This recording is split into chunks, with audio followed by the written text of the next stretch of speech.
on. If anyone wants to raise something which they prefer not to be recorded, then say so in advance, and I can pause it whilst you speak if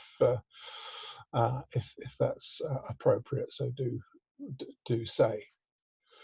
Right. So back to the question in terms of IETF last week and the ADD working group session, inaugural working group session, I should say. What were people's impressions of the discussion? What did you make of it? Who would like to go first?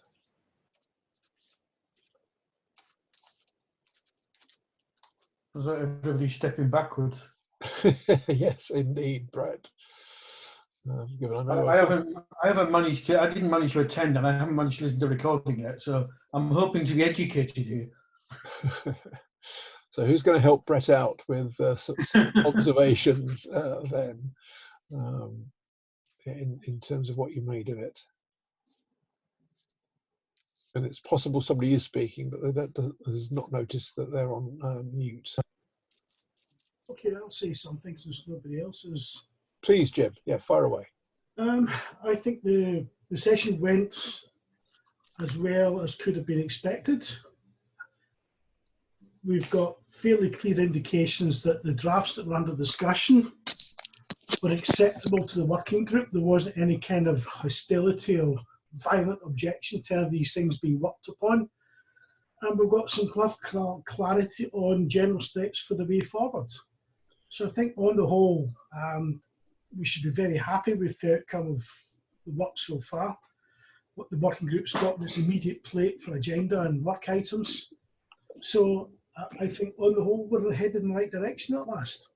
Okay, there's other stuff we might want to think about later, but at least we've got some basic ideas about what needs to be done in the area of resolver discovery. I think one or two of the ideas that were put forward are maybe not sensible. Daniel Migaud's idea of having some kind of list of trusted resolver operators and sticking that in the DNS is not really a good way forward. But that's an implementation detail that can be worked on as the working group starts discussing these ideas in more detail. Yeah. But I think on the whole, I think we're headed in the right direction. Something I think we need to watch out for, though, is not so much for the ad working group, is that something that will be cropping up in deprive later on in the agenda of all these remote working sessions for the working groups, because the agenda item there from Christian Huitema to introduce DNS over Quick. And that's going to be something for the deprive working group to probably look at, and I would expect that working group is going to pick that thing up and run with it. Okay, that's a perfectly good observation, actually, and yeah, I guess there needs to be some discipline on where these different things pick up, and particularly with, in fact, it was a virtual session, so a lot of the ground wasn't covered in the event this week. So there's a lot of ad hoc meetings taking place, aren't there, I think, over the next couple of months or so.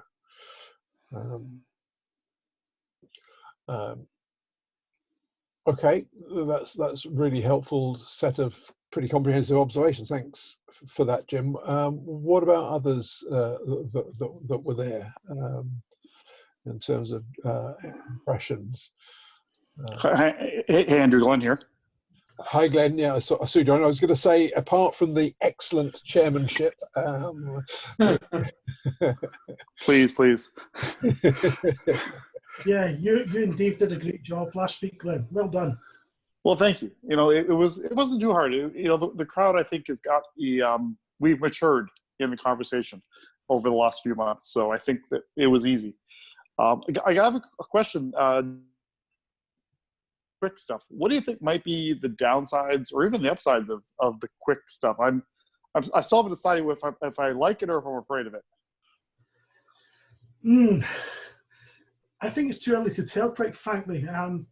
What we're really going to end up there one way or another is yet another way of doing encrypted DNS, if I can use that term very loosely. And I think we'll have the same kind of impacts, I would imagine, as we'll probably see with DOTS rather than with DO. Mainly because I would imagine the quick stuff will go to port 53, but because it's quick traffic, there should be some kind of hook for things like firewalls or proxies to be able to at least identify that traffic and intercept it if need be. But it's too early to stay at this stage. But it's quite clear that I think the direction of travel is this stuff is going to get picked up and worked on. What happens after that, I think, is very, very unclear at the moment, Glenn, and I would not be at all surprised if the browser operators decide not to bother with it because though solves their problems. Yeah, here's Nick. Okay. Vendors do that. I mean, I see it also the same way. So I mean, we looked also in DNS over Quick quite a while ago. And for me, the question is, if you really want to do it over Quick, why don't you wait for basically DOH over HTTP version 3, which is Quick-based? So I mean, there are some difference in terms of packet sizes and information inside, how much space you need and so on in the protocol itself. But I'm not quite sure if, I mean, maybe they're kind of competing. Maybe everything will move with HTTP version 2 to HTTP version 3. And then the question for me is, what's the advantage in using Quick? I mean, both are implemented in the applications and so on. So the difference is not so big.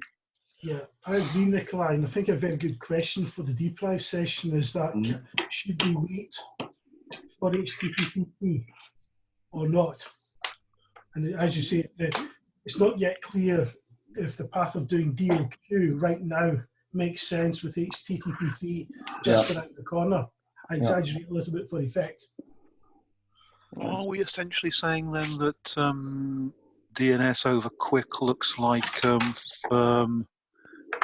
the TCP/IP version, but just replacing TCP/IP with Quick?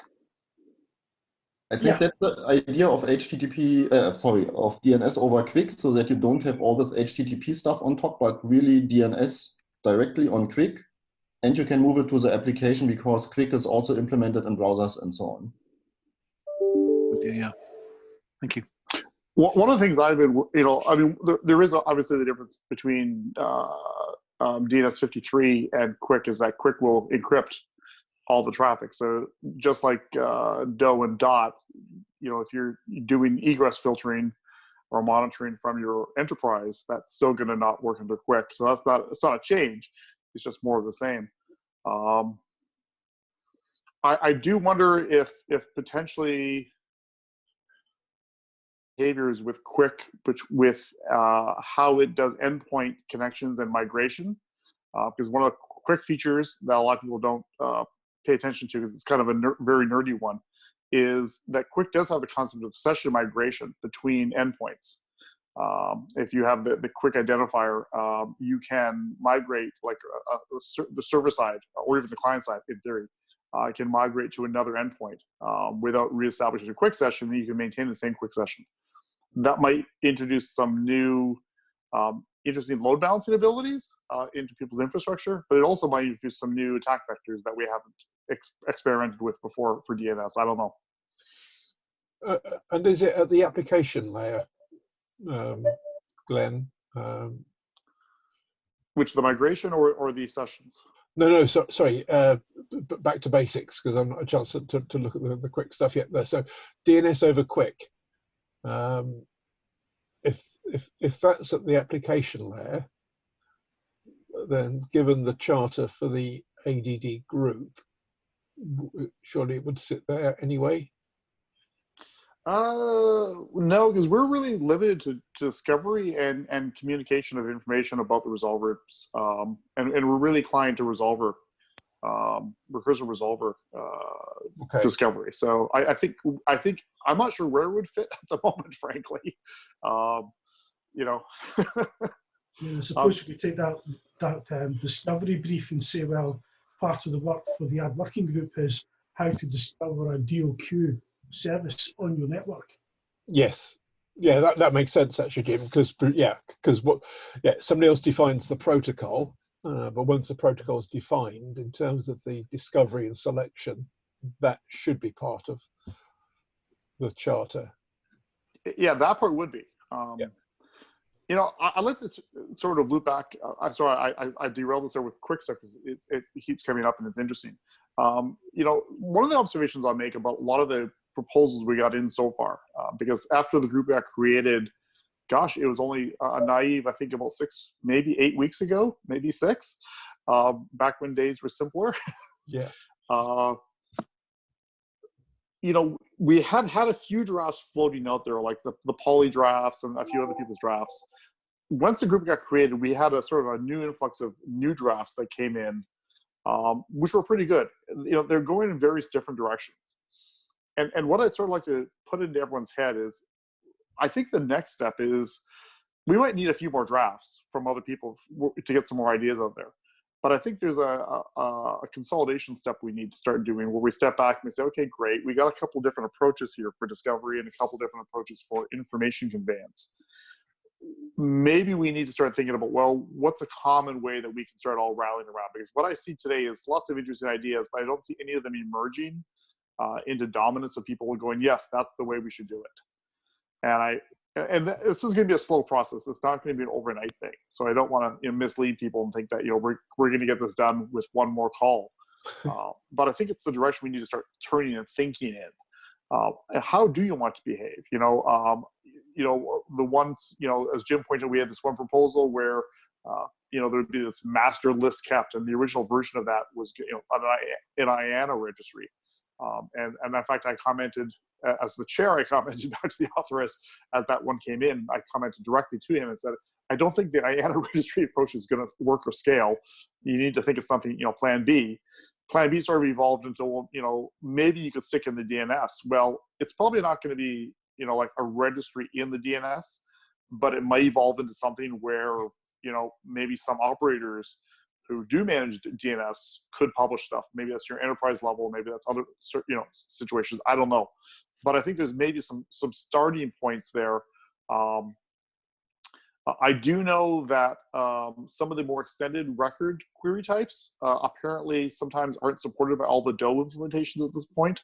And so if people start looking at the DNS and finding very clever, like, record, because there's some URI records, NS records in there, that may not be applicable across all solutions, but maybe some combination or some, evolution of that could be where we go for the discovery.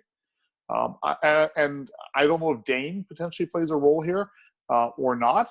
I pinged some people I know in the spam space because they've been looking at Dane for doing authentication, I guess, records for IMX records or something. I don't know. I didn't quite get into the details of it, just to find out how widely deployed Dane was. And apparently it is used in some places, so maybe it's a path. I don't know. But that sort of thinking, I think, is where we need to start getting around. Like, what are the pieces that come together that could be more pervasive? Now that we've had a good start. So that's some thoughts from the chair. A nudge. As a sure aware, Glenn, there have been various attempts in the IETF to encourage browser vendors to make use of new DNS resource record types, or newish ones, SRV records, for example, and the browser vendors just didn't want to know. And maybe that's changing now because they can see all the great and super duper things it can do with DOE. But that's another conversation that needs to be had at some point. Yes. Yeah, I mean, a lot of people view the DNS, depending upon where you come at the DNS ecosystem from. Some people just look at it as this lovely global database I can stick anything into, and I can retrieve it worldwide through a couple simple queries. And somebody once told me that you haven't arrived as a hardcore IETFer until at some point you decide that you want to publish something important in the DNS and you need your own new record type for it. Yeah. I must admit, I was quite scared at the privacy implications of websites or pages determining where the resolvers lay.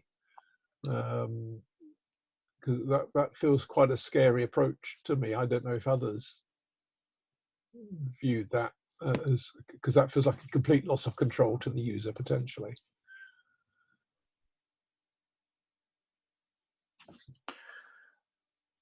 I've been back and forth on that one, sir, Andrew. Like, because on one hand, the websites already can see everything you're doing on the website. So, and the pages you're going to be resolving when visiting that website are going to be things that you're page generator, because nobody uses static pages anymore, right? Whoever's generating the page is going to be sending you links down the wire to the browser.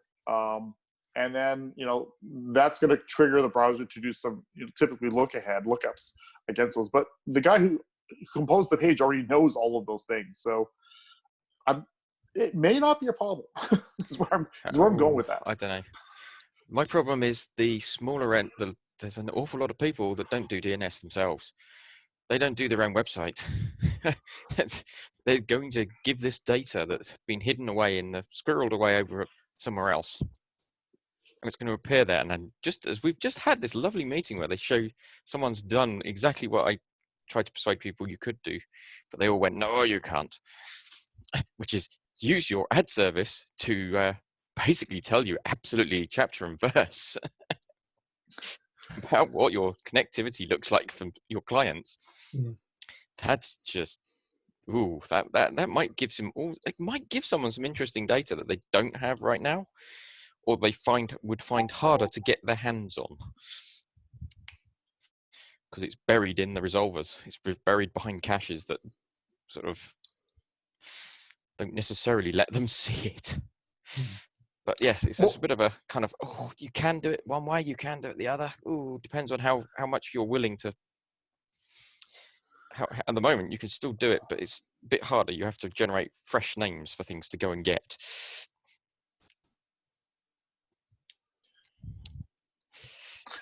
Yeah, sort of. There is a technique, like there's techniques where you can push content like into the HTML, where you specifically direct the clients to go retrieve. Like this is the old cookie. They've used cookies for this at various levels. They've used. Remember, there used to be like the zero width images that they would stick into web pages. Oh yeah, they're still to track you. Oh yeah, they're around. So I mean, yeah, I sort of view as, yes, there's a little bit of data there to get, but it's data you can probably already get about 5 or 10 different other ways. So go back to the working group session then. So Glenn, from your perspective, you see a need for some consolidation of the thinking, or coalescing the thinking at least into.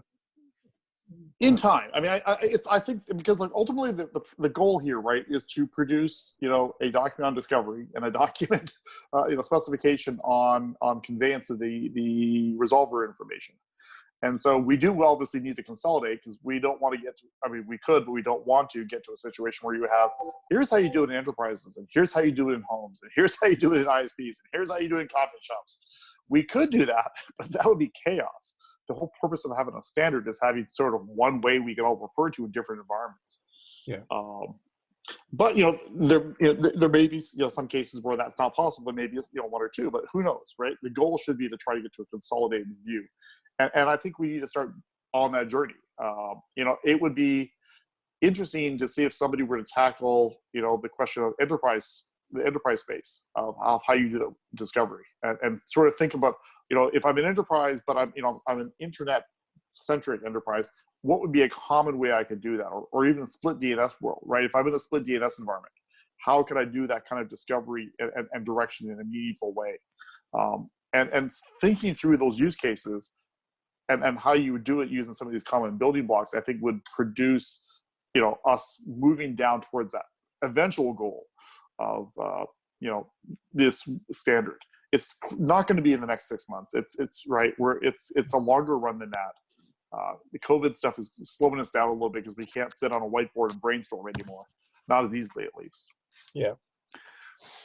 But yeah, I think ultimately we got to get to some commonality of things, and part of it's commonality of goals. And I think so even early on we had a few people, some on this call, who with Jason Livingood produced that paper about operator perspectives on this stuff. It might be worthwhile for some very narrow perspectives on split DNS, enterprise DNS, home DNS when you don't have public addresses, that kind of stuff. We can call them use cases, or we can start talking about just capturing those problem spaces, so that when we get towards a common approach inside the working group, we have a thing to refer to say, well, does it satisfy all these things we need? And I know I sound like a bit of a broken record here. Use cases, use cases, use cases. Well, nothing wrong with consistency, Glenn, to be fair. And should we be thinking of some of additional virtual sessions being scheduled? You are a great straight man, Andrew. So Dave and I were talking with Barry and in a post debrief, and I floated the idea we maybe want to do another virtual session to keep up the momentum, probably in later May, maybe mid to late May. That way we'll give the other IETF working groups that are going to do their virtual interims, let them have them in April, and then we'll schedule an ADD one mid to late May. Yeah. Which will be so roughly midway between that and IETF 108. Yes. Irrespective of how that's held. Yeah, I mean, personally, I wouldn't be buying a non-refundable airline ticket to Madrid at this point because my money is, it ain't happening. But that's just my money. No, I have no inside insight. But it's just my complete outsider guess of I don't think that was happening given the current situations. Yeah. Okay. Other observations from last Tuesday? Gosh, seems like a long time ago. Only 6 days. I know a few other people haven't spoken yet who were on the session. Anyone want to be bold and volunteer their thoughts? I could Sure. call out some names. Go on then, John. I'm really interested in the policy discussion drafts, but I'm also worried that that's on those being made visible to end users, and so I'm of two minds there. I think it's a really great thing to have those, but I'm not sure that the implementers, whether those be browsers or operating systems or IoT devices, are going to have some way to actually make it visible. But I'm glad to see it going forward, but I'm not sure where it's going to go.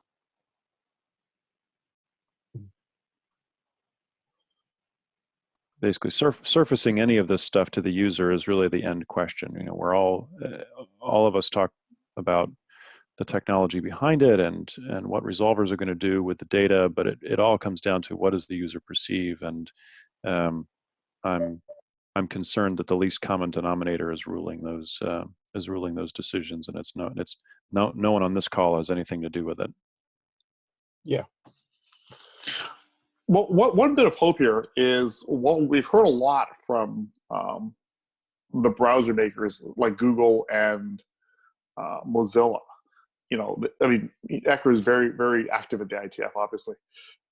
You know, we also have, you know, the guys like Microsoft and Tommy Jensen, who has publicly spoken. You know, he was at the session there in San Francisco at DNS OR, and one of the things he's sort of said all along is, look, you know, our plan is that this stuff is going to get integrated at the operating system level, and that you're not going to have a different set of knobs and controls for our browser. You're going to have it be integrated with the way networks and your computer today connects to these environments. And I find that quite comforting, because it means that I've got a diversity of views now. I'm not just, you know, looking from a browser perspective. I'm looking from a tried and true model that Microsoft has been using for its things for years. What I haven't seen or heard yet from Tommy Pauly, because, you know, is what is Apple's long-term plan, right? Are they going in the operating system integration, or is this a Safari thing? Yeah, that's a very fair comment, actually. Apple has been fairly reserved on this, hasn't it, thus far? Hasn't really taken a position. Yeah, I mean, like, and we there's have also polygraphs.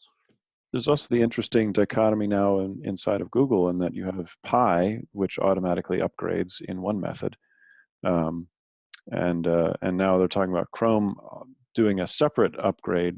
It is a little bit better integrated than the way Mozilla is doing it, because it does look at the operating system's choices and makes the decisions based on those. But as soon it won't. I mean, they're talking about a pick list inside of Chrome. So even Google is conflicted about what is going to be making the decision, whether it's the operating system or the browser itself. I think Google is going to push it to the operating system where they can, but like when they're running on Windows, they can't. So that's why they're talking in that conflicted way, I think, because they got to support the different platforms. But it's just a guess rather than anything official. Interesting. Yeah. And then, and then there's the, what do you do outside of those traditional computing environments? Because I early on, a bunch of us talked about IoT stuff, and I still think IoT remains an interesting problem space. The IETF does tend to assume everything we're talking about is a computer. And I still do, as an operator, I worry about like my technicians having to make a call because somebody's dishwasher won't wash dishes. And that one's coming, or your air conditioning won't turn on because your thermostat can't contact the DOS server. It's already here, right? Look at Vixie's example of his video device that didn't work because it couldn't talk to 8.8.8.8. Yeah, it's similar. Yes, yeah. But by the way, John, I got a comment.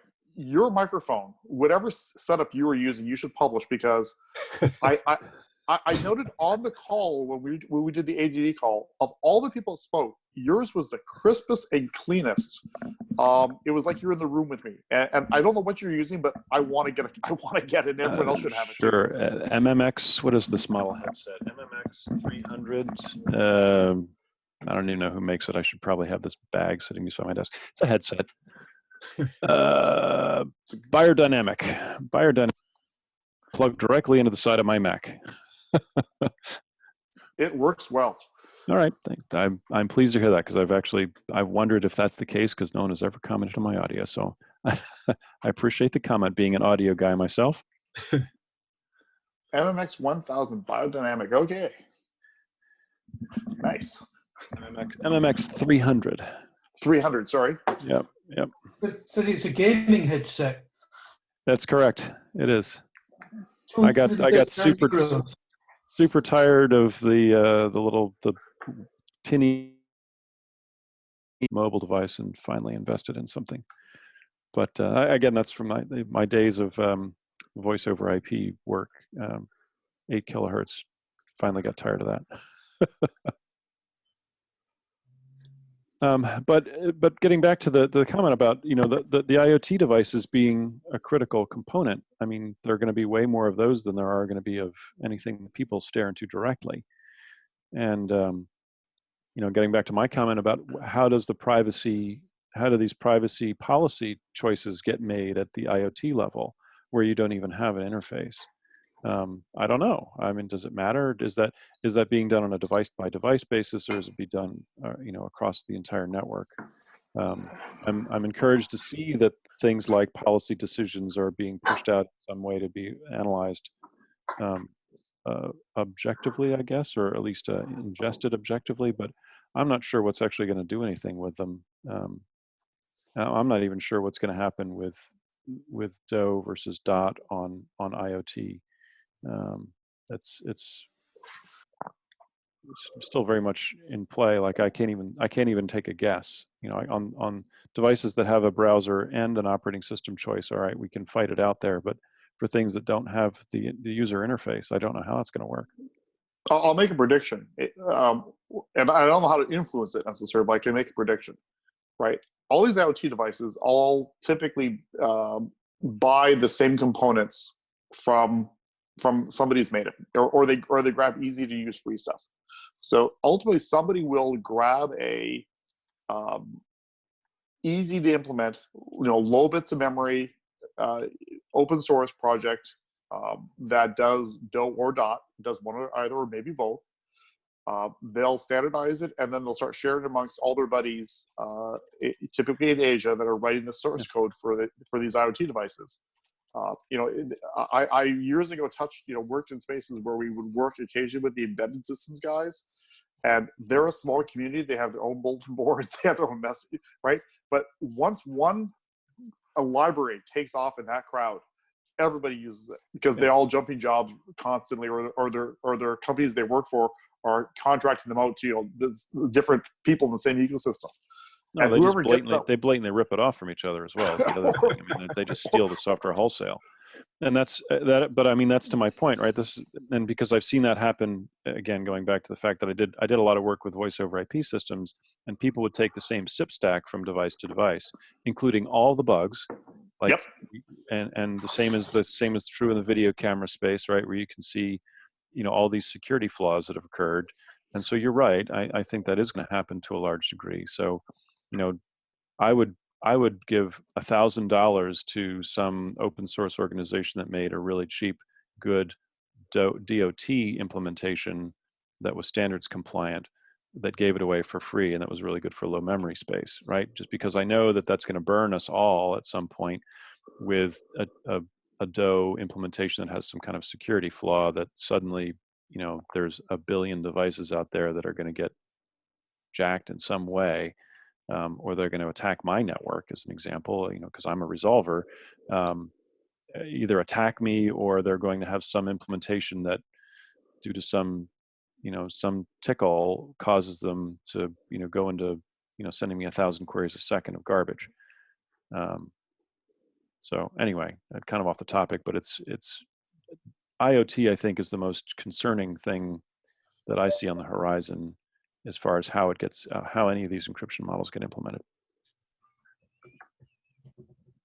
Is there a group on IETF focused on IoT? There's a sort of group. They created this group doing some IoT stuff. I think their main focus to date has been on securely distributing patches, I think, and updates. That's right, Glenn. It's SUIT is the working group, software update for IoT. And there's also one or two little bits dragging around. A guy called Michael Richardson from Canada has been talking a lot about MUD files for IoT devices to define their capabilities and the sort of network connections they're likely to making for outgoing traffic. And the idea then is that you've got some way of having a local security policy and then detecting these devices behave in ways that they weren't expected to behave. Say, for example, being compromised in some way. Is that similar to MUD? That's effectively as far as the IETF is concerned at the moment. Is that similar to MUD, the MUD protocol? Yes, exactly. It's MUD files, yeah. Okay. Yeah, Elliot Leo, I think, from Cisco was also involved in the MUD stuff, wasn't he? So recall. Yeah, well, that's pretty much where we are at the moment. I suppose it might be an idea at some point to try and get a BCP for IoT behavior for DNS. But whether anyone's going to pay attention to that, certainly from IoT vendors in China, I very much doubt it. Yeah, I mean, they really don't pay any attention to IETF anything, right? I mean, it gets back to if you have a library that does, and I can stick it in and it just works, then I can ship. Yeah. Can I ask a quick question? In relation to the discovery, are we seeing people just like trying, like just try DOT, and if it fails, go back to unencrypted? Is that that's what Android Pie does right now?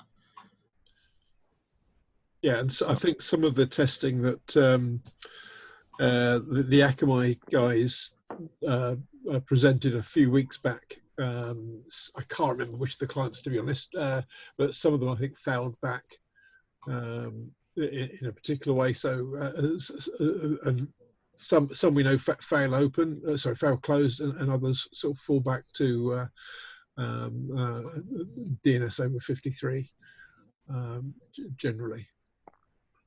I imagine that's what we're going to see a lot of IoT doing, because it's just easy and simple. I'd guess. Yeah. But there are lots of questions about that even. So how frequently do you retry? What are the methods by which you retry? Do those retry cycles become a problem? So there's a lot of devil in the details about how you even do automatic upgrade and downgrade, and how that affects the resolver and how it affects the client. Well, and if you look at Jeff, go ahead. Sorry. Well, just to John's point, it's also a potential attack vector if you want to exactly try and force it to fail, so it falls back to sort of classic DNS, so you can carry out your man-in-the-middle attack or whatever.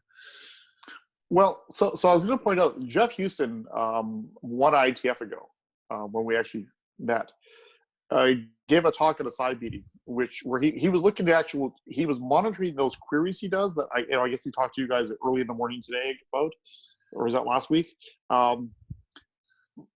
But he, in addition to those queries he was doing, he was sort of looking at who was asking the question, how frequently. He discovered that a lot of times, like very commonly, DNS clients were routinely asking the question multiple times. They would send it out once, and before they could even get the answer back, even when the answer was quick, they were sending the question out again.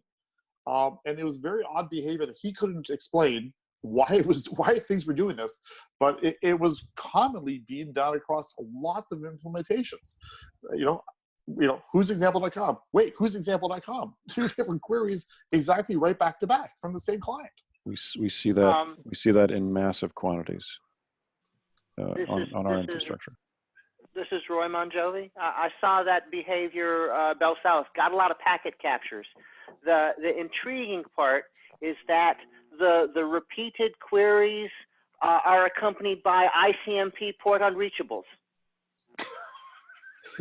So my theory is that we're actually answering the questions faster than the client can receive them. If you listen to the recording of Jeff's presentation this morning, he talks about this a bit and gives some theories about potential reasons why this might happen. In the case I saw, the repeated queries were all from the same IP and port, and they also had the same query ID in them. So they were clearly retries. And if they were retries, then there should have been a process listening on that port. Yet we got an ICMP port unreachable. So could it be that it's related? What I'm trying to say is it the actual machine itself issuing these things twice, or could it be a home router that's acting as the DNS proxy here? Is he just being stupid about things? Like I'm trying to figure out who's doing the stupid thing. Or it could be people replaying traffic, which is what was one of Jeff's theories. Yes, yeah, which you did touch on this morning. Yeah. We get a lot of bad NATs that forget. Like they'll send a UDP packet out, but then they'll immediately erase the mapping for the return. And then when we send a reply, we get an ICMP redirect or a source unreachable. Yeah, that's why I was saying maybe it's the home router doing these stupid things. So that's yes. Yeah, there's a lot of stupid stuff out there, and there can be a lot of DNS client devices that will actually stick to a fairly rigid format where they always use the same port number, the same query ID for all their outgoing queries. There's a lot of really bad, stupid stuff out there. Again, that gets to the, if we can, I'd pay good money to pay somebody for a good client that can be given away for free to all the manufacturers of these devices. You'll never get them all to adopt it, but at least you can give them something. Yeah. Well, so I'll make a pitch. So one of the things I do at Comcast is I help run a thing called the Comcast Innovation Fund, where we give away money for people to do stuff. And so if anybody that's called knows people that are open source developers and work in that space, we give gift money away, right? We people put a proposal in. It's called the Comcast Innovation Fund. If you just Google that, you'll come up with a web page. They can put the request in, and we give it like no strings attached funding. And we do a lot of stuff for DNS. We have funded a lot of DNS projects through the years for people to develop stuff. And it's not stuff that we pay people. This isn't specifically for Comcast, because if we want something like that, we would just pay for it internally. This is stuff that is designed to be contributed back to the global internet for the betterment of the internet. So if people need funding to do this kind of work, we've got funding. They can just apply, and a committee reviews it, and if they approve, they get the money. So maybe there's a route to delivering on John's suggestion. Maybe, and there might be some developers who suddenly find themselves with some spare time these days too. Yeah. Yeah. That's for sure, sadly. Okay, I'm keeping a beady eye on the time. So any other reflections on the working group last week from anyone?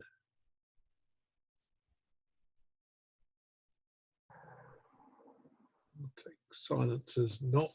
Well, I guess a consensus of that, I think, is a good start. But as to pick up on your comment earlier, Glenn, very much the start of a journey of potentially several years. Not going to be a quick fix in a few months. Although, yeah, with a lot of people working from home, who knows? Maybe it will be something done in record time. Yeah, no, I know when I, made the decision to throw my name in the hat for the chair of the working group, I sort of, in my own head, think this is a minimum of 2-year commitment. Yeah. Okay, right, well, let's change topic. Before I go on to the planned topic, I just wanted to make a quick mention of the call for this time next week, just as a reminder. What I'd like us to do is to talk about some of the lessons learned or observations from the recent DOE trials that various people have conducted. Thus far, Comcast and Deutsche Telekom are signed up, so that's excellent. On reflection, I realised in my note I only mentioned ISPs. There's no reason why companies with resolvers that are not ISPs can't be involved. So obviously people like Cloudflare, Quad9, etc., more than welcome to pitch in and share your observations from what you've seen over the last few months. And equally, it might be too early possibly for the AT&T trial, but certainly no issue with AT&T joining if you've got any early observations, and same indeed for anybody else that's got operational resolvers just now. I sort of envisage maybe 5-10 minutes each to sort of just tease out what you've seen, and then a discussion. So if anybody else is interested in participating, either sort of shout out now or drop me an email, and you're more than welcome to be added to the list for this time next week. Right, changing tack. Eurodig, that was the one other topic I wanted to mention, which we touched on a couple of weeks back. So just as a reminder, this is the event which runs mid-year.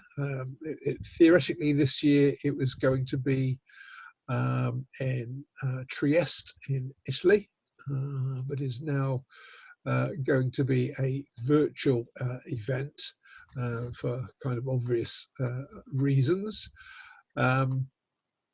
There are a number of activities there which would be, I think, of interest, but the one which I wanted to highlight to you, or just remind you of, is the DOE session in particular that's due to take place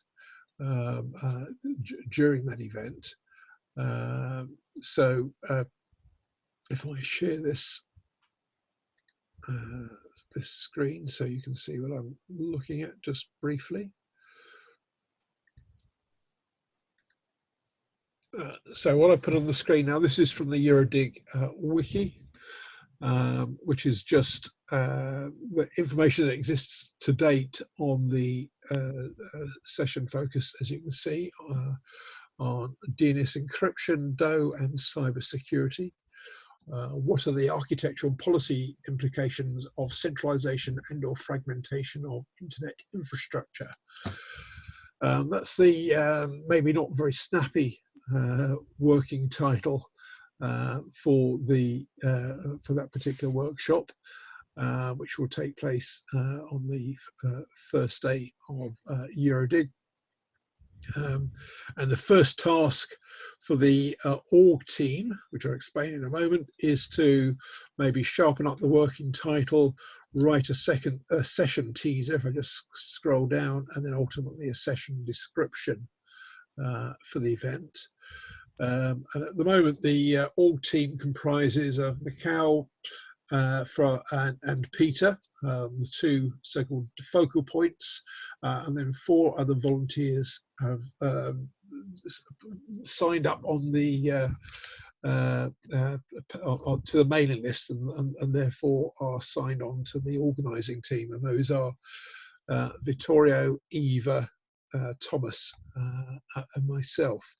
And anyone that's not familiar with Eurodig, it's basically anyone can volunteer to get involved and participate, and basically have an equal say in what content is, what the structure becomes, who might be asked to speak at it, albeit the idea is not to have lengthy speeches, but maybe short inputs at the start of a session, but then to encourage everyone that's joined onto that session to take part in the discussion on an equal footing. So it's a fairly well, it's different to a lot of traditional sessions in that sense. So I just wanted to flag that just as a reminder, because if you want to be involved, at the moment, Mikhail and Peter are in the process of establishing the kickoff session, which might be later on this week. So if you sign up to the mailing list, you've got an opportunity to take part. So if anyone has an interest in a session on the DNS encryption in its various forms, you've definitely got an opportunity to influence the content for Eurodig, and therefore potentially, if that could well feed into input into the IGF at the back end of this year, which, if memory serves me rightly, will be in Poland towards the end of the year.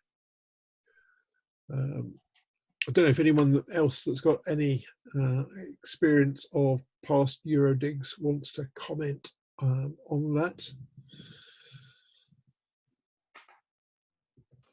Good organization to be part of. They're very feisty. Yeah, that's a fair comment. And obviously, if you do want to get involved, just sign up to the mailing list. It's no more complicated than that. And I'll put, as I did a couple of weeks ago, I'll put a link in the notes for your reference. I'll also put a link into another excellent session, which is on whether and how policy should influence internet standards processes, which would be a stupendous session. And I say that because Vittorio and I are the focal points for that one. So again, if anyone wants to take part in that, by all means sign up, and you can see the initial thinking on what that content will look like. But again, your thoughts on that are very welcome. But thought the Doe one in particular was most relevant. Right, we're on to AOB. Does anyone have anything else they want to bring up in the remaining few minutes of this call?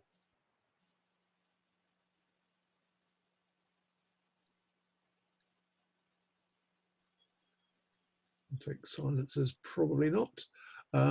In which case, thanks all for your time. I'll put the recording up a little later on, so you'll have that.